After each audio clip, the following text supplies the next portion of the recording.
गोगा जी अर्जन और सर्जन के कटे सर लेकर ददरेवा के महलों में आ पहुंचे। आखिर वही हुआ जिसका डर माता बाछल को हमेशा से लगा रहता था। गोगा जी के हाथों में अपने ही भाइयों के सर देख माता बाछल के क्रोध के सीमा ना रही।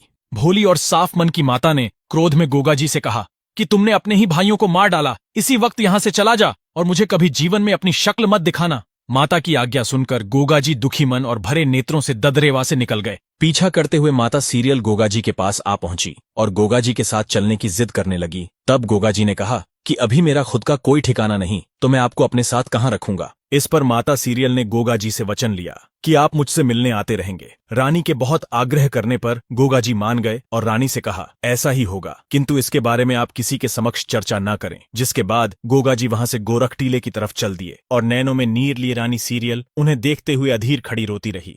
गोरख टीले पर पहुंचते ही गोगा जी ने गुरु चरणों में प्रणाम किया। जब गुरु गोरखनाथ ने गोगा जी से आने का कारण पूछा तो प्रत्युत्तर देते हुए गोगा जी ने कहा, अंतर्यामी गुरु, आप तो सर्वज्ञाता है, आपसे क्या छिपा है। मैं तो बस इतना बता सकता हूं कि मैं अब पूर्ण रूप से आपकी शरण में आ चुका हूं। गुरु गोरखनाथ ने मुस्कुराते हुए कहा कि जैसी तुम्हारी इच्छा। गोगा जी दिन में तपस्या में लीन रहते और रानी को दिए वचन अनुसार रात्रि में रानी सीरियल से मिलने चले जाया करते और सुबह ब्रह्म मुहूर्त के समय उठकर गोरख टीले पर लौट आते। गोगा जी को यह भय हमेशा लगा रहता कि कहीं माता ने उनको देख लिया तो उनकी आज्ञा का उल्लंघन हो जाएगा, लेकिन रानी सीरियल को दिया वचन भी निभाना जरूरी था। इस दुविधा में फंसे गोगा जी ने जब इसके बारे में गुरु गोरखनाथ को बताया तो गुरु ने कहा कि बेटा, शास्त्रों के अनुसार अपना दिया वचन निभाना ही एक क्षत्रिय का धर्म है, अतः अपने वचन का पालन करो। इसी प्रकार कुछ समय बीत गया और फिर तीजों का त्योहार आया।